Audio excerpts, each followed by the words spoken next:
اب ماں اور باپ کو ستانے والے، ماں باپ کے نافرمان کے ایسے ایسے انجام لکھے ہوئے ہیں. وہ بچے جن کے ماں باپ حیات ہیں، خدا کے واسطے غور سے سنو. حضرت عوام بن حوشب رضی اللہ عنہ سے روایت ہے، فرماتے ایک مرتبہ دوران سفر میں ایک محلے میں ٹھہرا.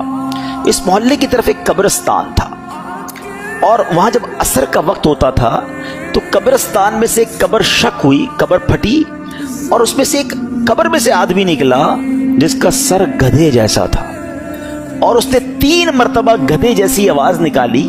پھر قبر میں گیا اور قبر بند ہو گئی. آپ کہتے ہیں میں بڑا حیران ہوا. تو قریب ہی میں نے دیکھا کہ ایک بوڑھی عورت ہے جو اون وغیرہ کاٹ رہی ہے. ایک خاتون مجھ سے کہنے لگی تم اس بوڑھی عورت کو جانتے ہو؟ میں نے کہا نہیں میں تو نہیں جانتا. خاتون نے کہا یہ اس کی ماں ہے.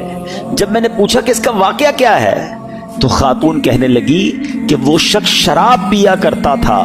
شام کو جب وہ گھر آیا کرتا تو اس کی ماں اس سے کہتی تھی میرے بیٹے اللہ سے ڈر، کب تک تو شراب پیتا رہے گا.